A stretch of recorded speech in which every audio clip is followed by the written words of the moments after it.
Internet. Okay, no. Okay.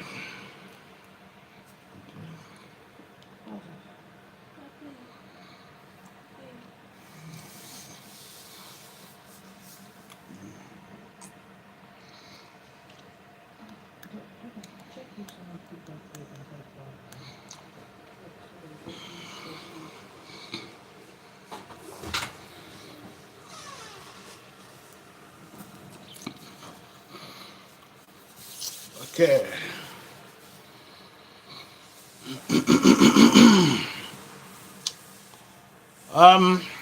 Good morning, good afternoon, good evening.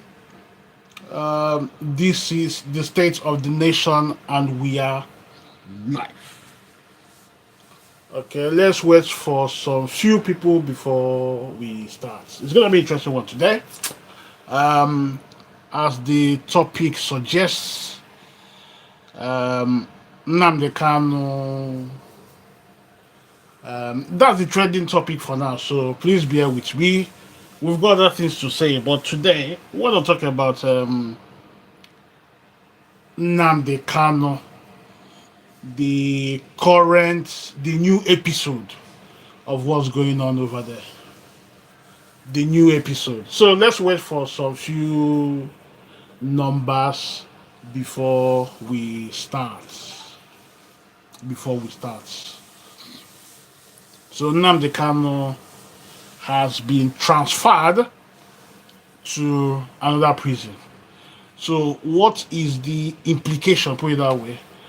Why, first of all, and that's what I'm going to address today. Why, and the implications.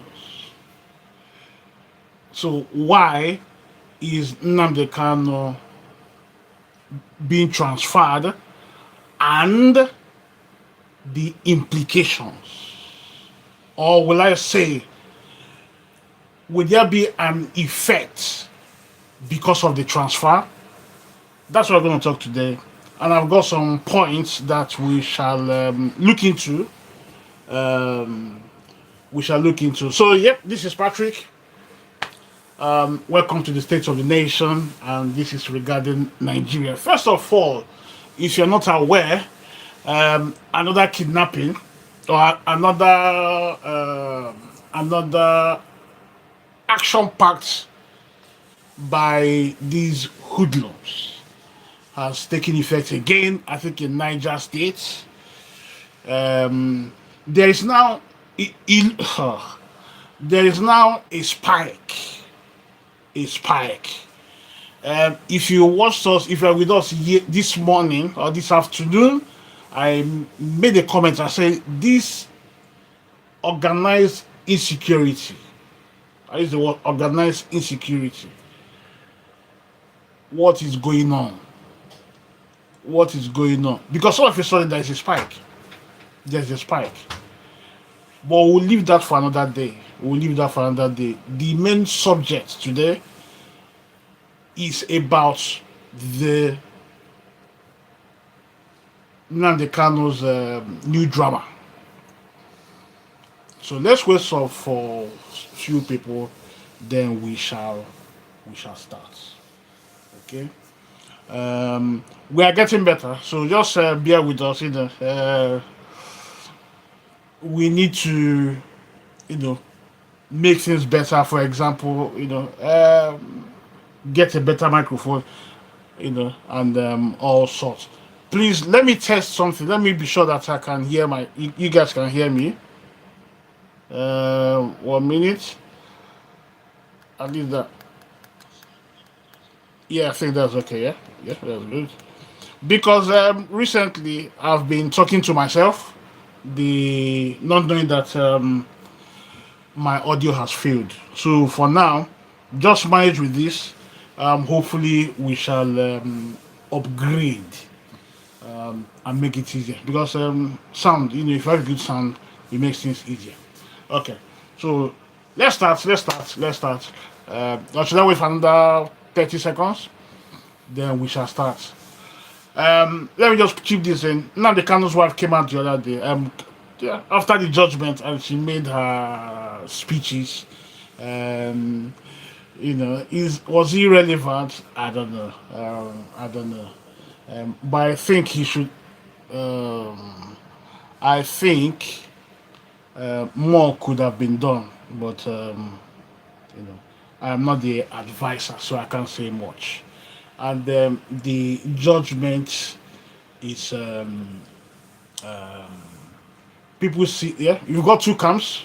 The camp on the let me not call left, but this camp loves the judge. The other camp are not excited. But one thing is central with all this is the judge, the kind of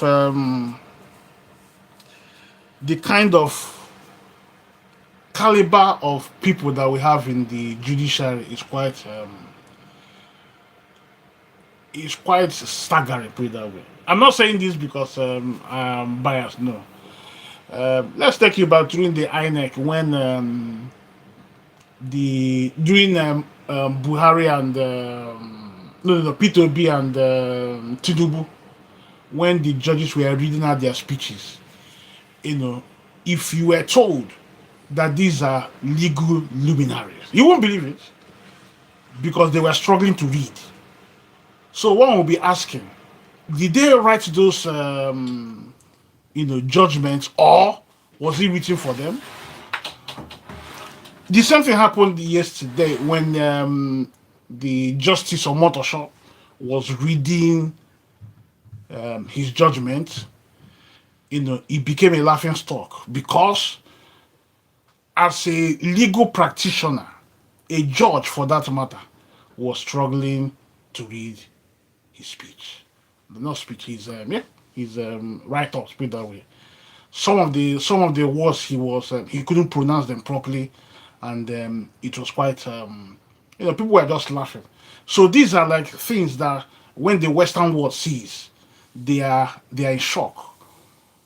They are in shock. CR7HDR645. I'm doing well, thank you very much, and I hope you are doing well also. So the speech was quite. People were just laughing. People were shocked, and people were wondering how can a judge struggling to read his judgment.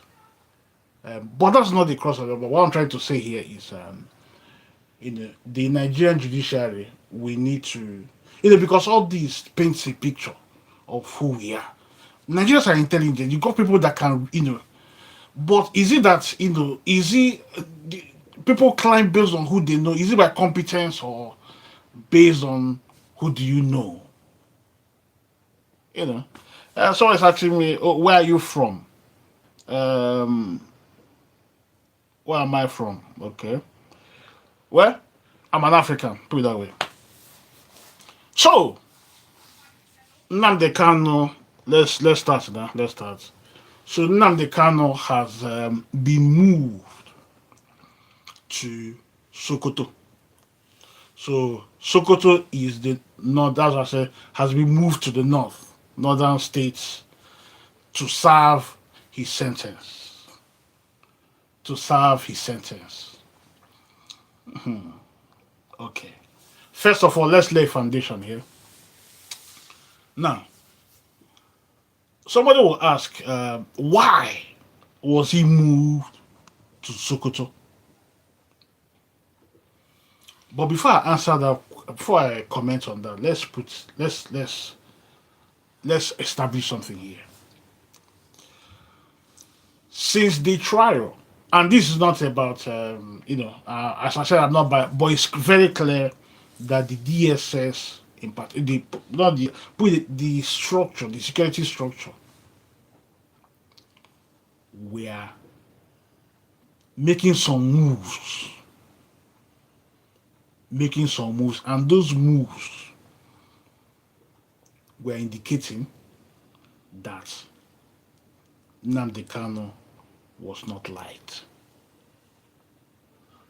Those moves, from my vantage point, is that he was despised. And there may be different reasons why.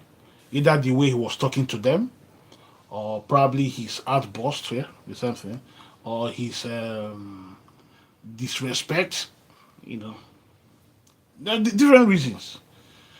Because you could see, for example, his legal team will go to DSS, DSS will tell them or will restrict them from seeing their clients. Then they will go to court to challenge. Then they will say, okay, come back. Then they will give you one slot for a visit. Probably they will then reduce the time. Maybe instead of 3 hours, they will say it's 30 minutes. Then when they come again, they say, okay, he's now what's the word again?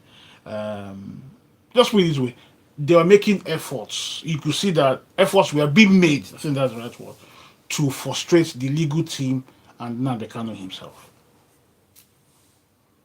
That's clear for everyone to see. This is not about tribal issue, or there are rules. There are rules. You see, there's one word I like: the appearance of. The appearance of. When you are doing something, and it appears, not the word, it appears. The appearance of. If the legal team are going to DSS to see Nnamdi Kanu, and the people then see the behavior of the secret, the security guys, So from my point, I also do. It appears that they don't like Nnamdi Kanu, or they despised him, or this or that. So from what I'm trying to say here is, it appears that the security system around Nnamdi Kanu were trying to frustrate the movement between his lawyers and the client, which in legal terms it shouldn't be.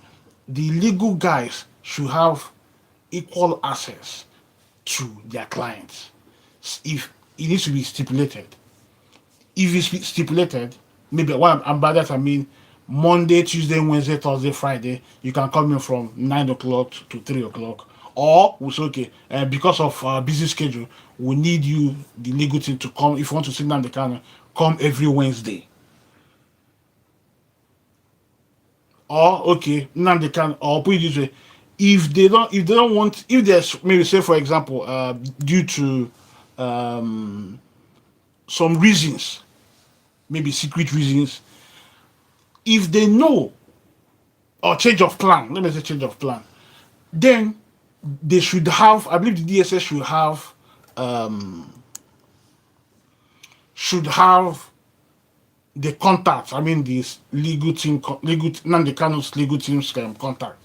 Then they can just say the message, okay, please don't come for this visit today because either we are short of staff, or we've got other things that will restrict us to have restrict you guys from having full access.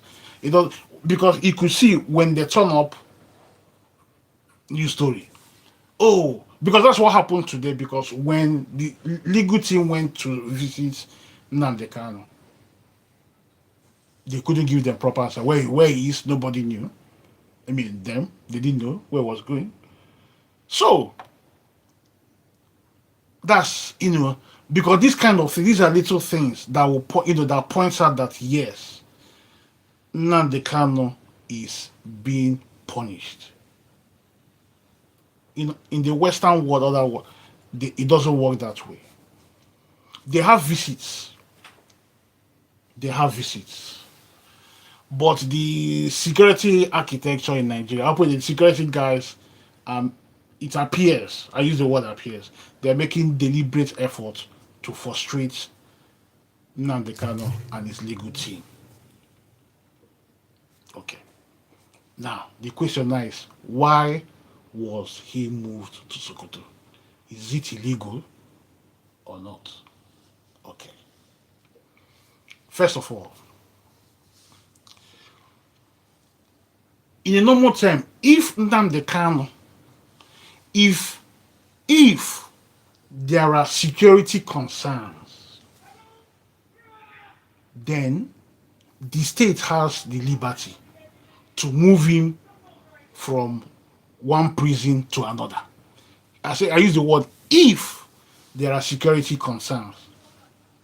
For example, if the state has got an intel that okay, the way this thing is, them some groups might come in to invade the establishment to get Nnamdi Kanu out. It's possible. It's possible. So because the state now sees Nnamdi Kanu as a danger, as a threat to the nation. Because the judge or the judiciary, put it that way, have in their own capacity found Nnamdi Kanu guilty of all the crimes they've listed. So Nnamdi Kanu has been jailed by law. And because he's been jailed by law, he has no freedom. Or his freedom is now restricted. I remember that's why they said they made sure that he won't have mobile phones, no communication, unless the prisoner, the head of prisons, is aware or will give that authorization for him to have a mobile phone just to make calls and whatever. But those are smoke screens. Those are smoke screens. Unless if he has his money, whereby he will bribe, because anything happens in Nigerian prison. Because remember when Bobrisky, nobody knew that when you go to Nigerian prison, you can spend your night there, and in the morning you spend in your luxury apartment. Nobody knew until that event between Bobrisky happened. So now the Kanu can still have access to mobile phones. All they need to do just to bribe one official or what, and So security reasons. If Nnamdi Kanu, because of his influence, the state can decide to send him to another prison. Then what will happen if now he's in Sokoto? He might stay there for a couple of, it depends, maybe 1 month, 2 months, 3 months, 1 year, 2 years, 3 years, 4 years, whenever they feel like. They can decide tomorrow, okay, let's move him to Kanu. They will move him there. Then after a couple of months, okay, let's move him again. Because this will depend on if his life, if his life is at risk. That's another point again. But let's see the word security risk for now. So, because he's now the property of the government, and by that I mean because he's now a prisoner and he's now under the government. The government will feed him. They should have like prison clothes. In a normal country, that's how it works. Normal country. So with that, they can move him around. They can move Nnamdi Kanu around if it's overcrowded. But that's not an issue in Africa, because we've been told, those that visit prison, that they sleep on the floor. That the Nigerian prison is overcrowded. And nothing will be done about it because it doesn't bother them. So the overcrowding issue might be another excuse, to tuck him away to the north. Thank you very much. Tuck him away to the north, and nothing will happen. Again, they can toss him away because of behavior.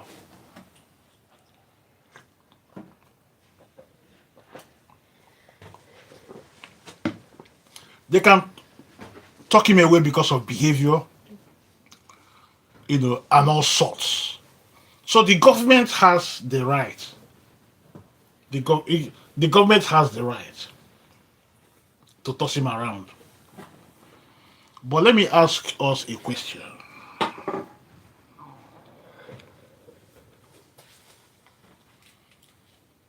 Okay, before I ask that question, let's continue.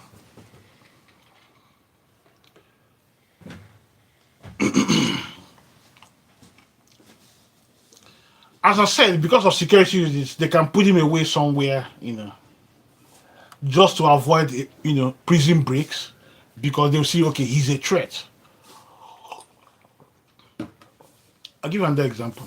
When in the north, when the Boko Harams, the terror guys, invaded the prison centers in Nigeria, especially the northern parts. What did they do there?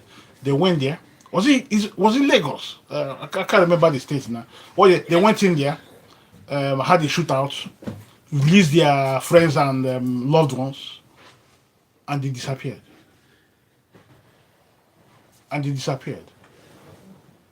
So now, in the northern parts, because mainly that's where, because of the Boko Haram guys, that's where they put them. We shouldn't be. Because of security purposes, the terrorist guys, mainly those from the north, because of security, okay, they've got loved ones in the northern part. Let's move them to the south, where they don't have anyone. Because if he's a member of a bandit, then his group can come in to rescue him. You see? So that's okay. Let's move into the southeast. I'm just giving an example. Southeast, where they know their groups cannot, but though they can come in, but it will be difficult. What I'm trying to say is the state needs to, because of security concerns, will make it difficult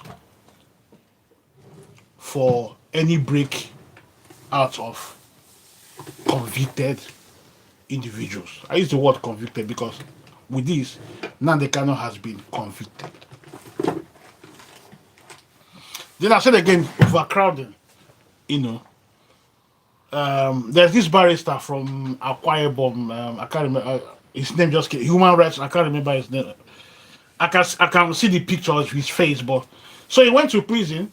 This is a lawyer who went to prison because he had an altercation with the judge, and he was first of all, they shaved his head as punishment and sent it. He was in prison for 1 month. Now, when he came out, he said something. He said, "You pay to sleep on the floor. If not, you might end up standing up and sleeping on the wall." That's Nigerian prison. So they can move him because of overcrowding, But I don't see that as a real issue, because the prison as a whole is overcrowded and nothing will change. Then I said behavioral issues. If he becomes a menace and trying to bully his way, then they can then move him, You see, all this should be under his human rights, Then you have this one is not interesting. Now, in my own opinion, or let me put it this way. So now he's been transferred to the north. So what happens if he has a hearing? Because the judge, his legal team they've told us that they are going to appeal.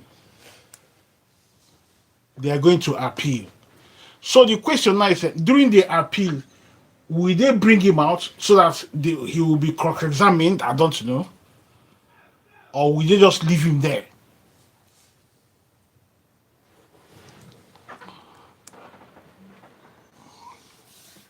That we don't know. Hold on a second, please.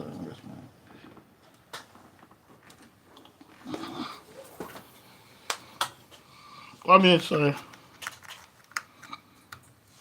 Okay. So, will during the appeal process, will he be present in court? I don't know. So that's and that. So if you will be present, then that means they'll have to bring him from Sokoto down to court. But I won't be surprised if he's meant to appear. They will frustrate his move there because it appears that's the go-to ploy. I use the word ploy to frustrate them, because going to from Sokoto to bring it down to wherever prison, it depends on where they file them, the appeal, will be expensive. Should I go? Will be expensive, and it will be. It will make. It will be. It's not. It's not not efficient. Put it that way. But we know Nigeria because that's a room where people will fill their pockets. Because I think we heard when they move in from one prison in Lagos to court case, they mentioned some millions of naira. That's what it costs. So probably from Sokoto now, somebody will be earning some little change. We know Nigeria. So now, but here is my problem. Here's my problem. The problem is if he goes to Sokoto or the northern part of Nigeria, the question now is, will that place be safe for him?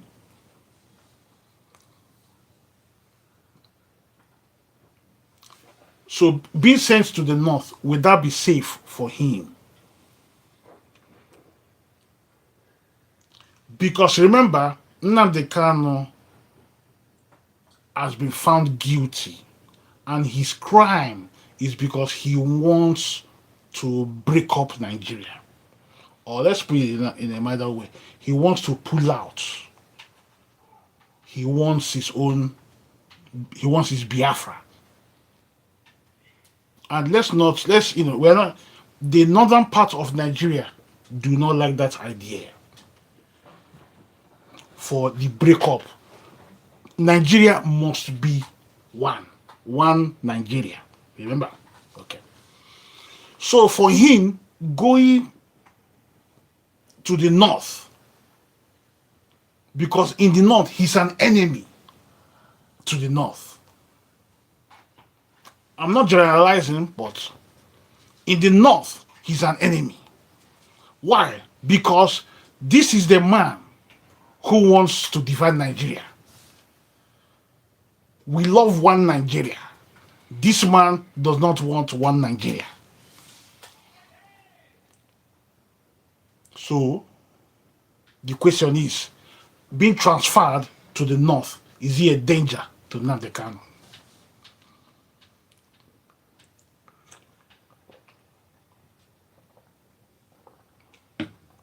Is he a danger to Nnamdi Kanu?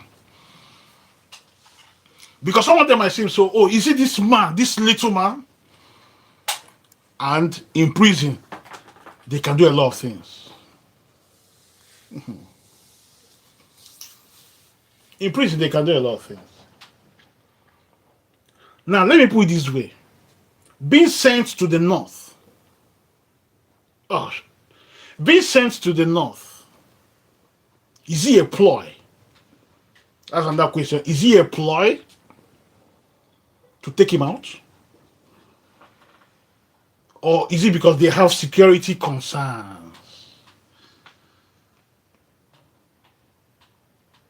Let me give you one example. Hopefully that will help. That will help us. When Abiola was sent to prison, what happened to Abiola? What happened to Abiola?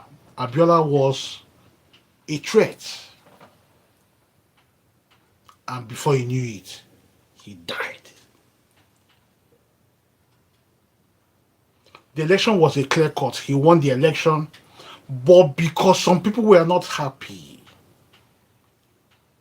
they quickly took him out, allegedly.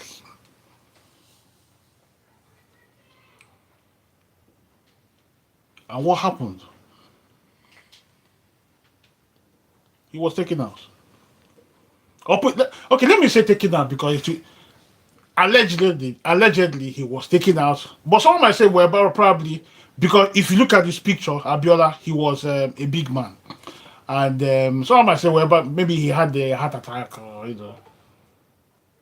But Nigeria, no autopsy, nothing, so everything just went away, and what we heard was he was dead, and that was it. So the question I'm asking all of us here is, why are they moving him to the north because of security concerns, or have they got something under their collar? Because over there, from here, and as I'm looking at things, they could have sent him somewhere else, or living in Lagos there. He's been there for years. There have not been any issue. All they can do is say, okay, instead of we taking him to the north, let's get one or two extra security guards to make sure, that nothing strange happens. But being sent to the north paints a picture that the terror of Nigeria has been sorted out. Let's deal with it. That's where. And let me say this.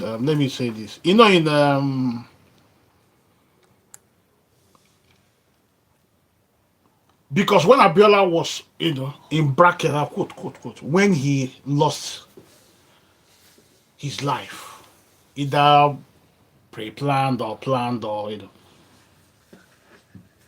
did anything happen? No. All they did was they saw that Abiola is dead. Who, if you ask me, Obasanjo became the president by chance. Probably it's okay, let's appease the Yorubas. Yeah, he became president by chance.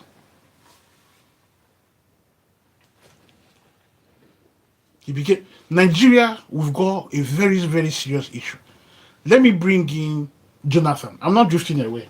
Jonathan became the president of Nigeria by chance. By chance. In Nigeria, we know the vice president has got no power. But when Yaradua, when he passed on, what happened? You remember when he passed on, Nigerians had no idea that this man was, before he passed on, the Nigerians had no idea that this man was sick. But the cabals, who are the cabals? Go check them out. They made sure that the news didn't leak. They tried everything until they couldn't continue any longer. And the news broke. Follow me, please. When it broke, what happened? The cabals were trying to restrict Jonathan. We're trying to restrict Jonathan from being the president. The cabals. Because as far as they are concerned, anybody in the southern part is not qualified to be the president.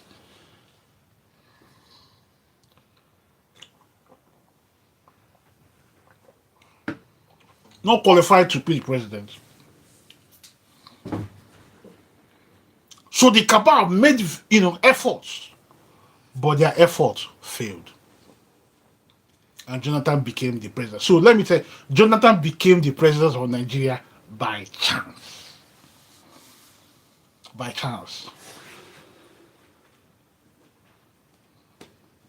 Let me bring in one person. in England. Okay. Let me bring you up from England. His name is Sunak. Sunak. Yes. So before Sunak became the Prime Minister of Britain or United Kingdom, when Johnson, that's his name, what's Johnson, Boris Johnson, thank you. Boris Johnson, when he became the Prime Minister, and because of the COVID and the lies and so they got rid of him. And when there was this campaign between the Conservatives who will take over from Johnson, there were two names: a lady by the name of Liz Truss and Sunak. Follow me. So these two were now they about 10 of a couple of numbers came in, they were all relegated, remaining these two. This one we discussed in CIA show, but let's bring this in. Now, those two, after they selected these two, now what they do is that they would then ask the Conservative members to vote. And the Conservative guys, because let me put it, Sunak is Indian origin, Liz Truss is Caucasian, white. So the Conservative tilted to Liz Truss because she looks like them. And she won. So after winning, she was there for a couple of days. The economy was about to collapse. The owner of the cabals said, no, this woman is not fit. What have we, because when they looked at their stock, their portfolio, their money, their stocks and shares were losing value. They said, no, this woman needs to go. She needs to go. They bombed her off. And because they had no choice, they went and selected Sunak.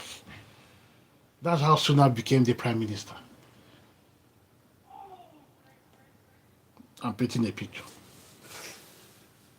So Jonathan became a president by chance. By chance. By chance. Okay.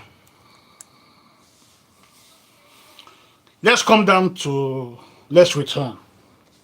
Now, that's why I said again that Goodluck Jonathan became a president by chance. Because the cabal, the guys that think they are in charge of Nigeria, did not want him. And remember, they made an effort to get rid of him. That was how the insecurity started. Now remember, some big wigs went to report him in America.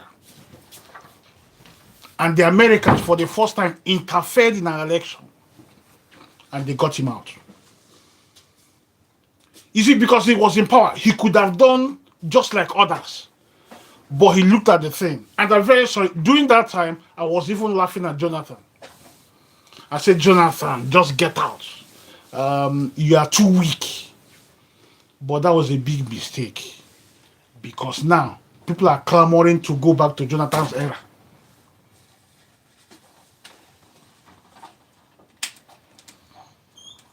People are clamoring to return to Jonathan's era because their lives were better then.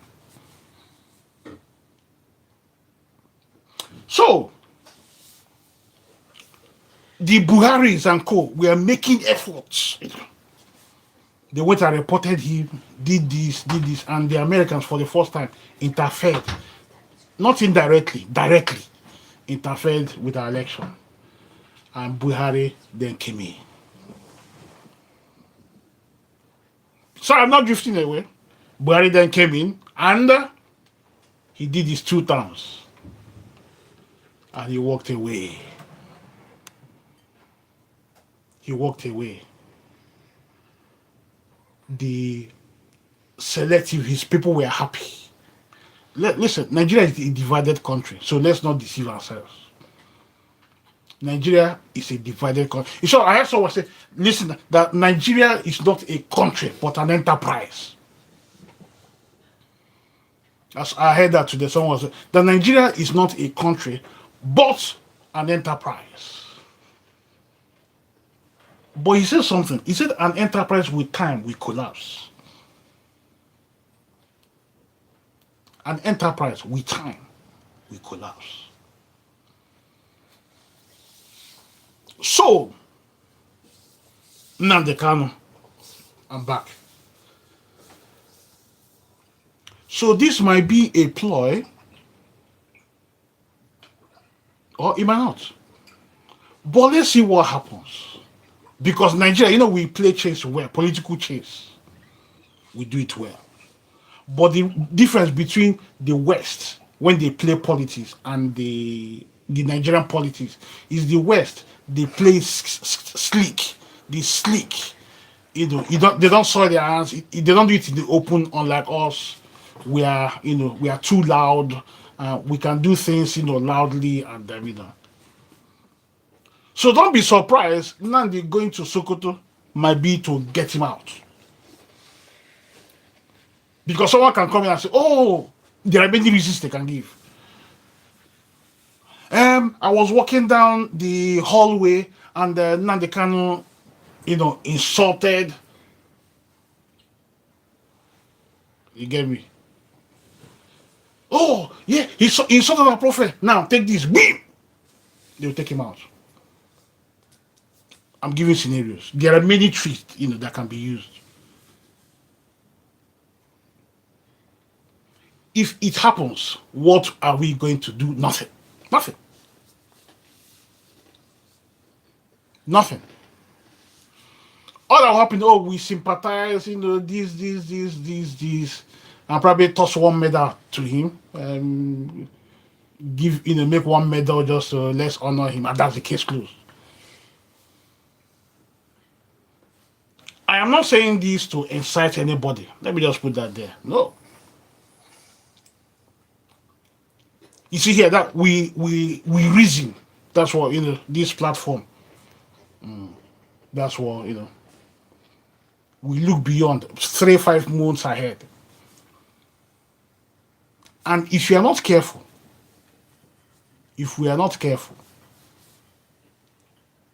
you end up being swallowed. Right now, the Nigerian government, they are in America,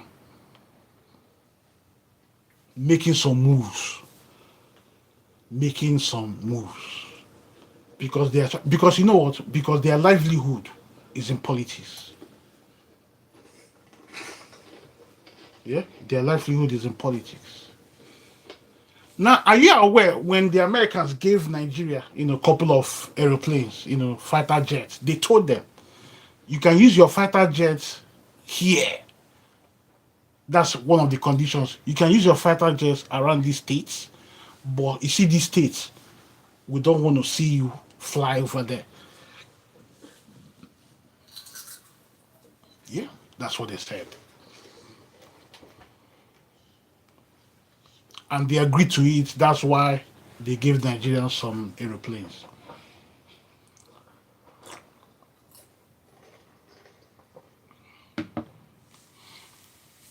So, these are political games. Now, if I were the government, if I were the security guys, I will try and paint a picture. Hello, fellow Nigerians. We decided to move Nnamdi Kanu to Sokoto because of security concerns. We'll make sure we don't be alarmed. We'll keep him safe. We are not biased. And they'll say, okay, yes. But to move him without, just shoved him to the north, speaks volumes. I might be wrong, but that's not how. You see, the country is tensed. And this move, if it's in another country, the whole place will flame up. Yes, it will flame up. We have a long way to go. We have a long way to go. So now, what happens? Is it the only solution here, which they are saying, is political solution? I made this prediction a long time ago. I said Nnamdi Kanu, my thinking there was Nnamdi Kanu will be used to secure the southeastern part of Nigeria for Tinubu. Because say a couple of months before the election, they will just release him. That's okay, you're now pardoned. And Nnamdi Kanu doesn't need to say much. When they release him, probably Tinubu and Nnamdi Kanu will just do a photo ops. They will just take a picture. That's the case closed. The southeastern part of Nigeria will vote for him. We vote for him. Because as it is now, don't be surprised that Tinubu might not win 2027. And if he doesn't win 2027 with the help of Nnamdi Kanu, he will still be in prison. Atiku will not release him. Atiku will not release him. Because Atiku wants to be the president. And he needs supporters. Because since Buhari is gone, he's the only one in the north that has relevance. And he will be voted for. Because right now, they see Tinubu's government as a Yoruba government. So, the northern parts are not happy. Let me say, I'm not trying to paint anybody that I hate the north. No, we are talking facts here. We are talking facts. Okay. When Deborah was brutally murdered for blasphemy, what happened? Atiku came out. Quickly, he wrote a small sentence on social media. What happened? His people came after him. He quickly deleted because it was politically incorrect to make that test. So he had to delete it because his supporters were angry that he made those statements. His stance was he was not happy what they did to Deborah. By the way, those students that did the committed the offense, what happened? Oh man. Do you know when they went to court, about 52 lawyers turned up in support for them? 52 lawyers. I mean, combination of normal lawyers and SAM to defend him. And where are they today? They are having a good time. Yes, they are not in the open, but they're having a good time wherever they are. Murderers.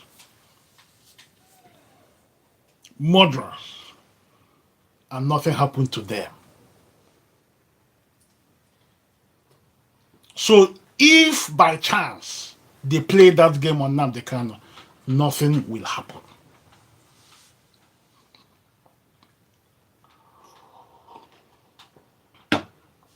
Nothing will happen. Well, that's my piece. We'll be watching. We will be watching. But this game is a long game. If Atiku does not release Nnamdi Kanu before the election, because leave all these things they are going to court to do, I don't see any change. So if now they goes to these unless Tinubu now pardons him, and probably Tinubu is a politician, he might use him to secure his 2027. That's the only chance for Nnamdi Kanu to come out. Or he will die in prison. I'm not trying to break people's hearts. Either Tinubu releases him on pardon, platform. Okay, you've been pardoned. Or it's okay, we pardon you. He will then probably exile him. It's okay. Atiku will not release Nnamdi Kanu. And if Atiku comes in, Atiku will do his 2 terms, whether you guys like it or not. Because there are people that owns Nigeria. Others are just figureheads. I'll leave it there. Thank you very much. Let me stop here for now. My kids are here watching me. So let me attend to them. Sorry. And if possible, I might come out again once I sort them out. But if not, I'll try and come in tomorrow. Please, no thumbs up today, which is not good. Please, give us some thumbs up, and then please like, share, and subscribe. And I'll see you tomorrow. By His grace, peace. Thank you. Bye bye. Thumbs up. Hello. Yeah, speak. Yeah. Mm-hmm. Yeah, done. Yeah. So I'm good now. Okay. Thank you very much. Thank you. Bye bye.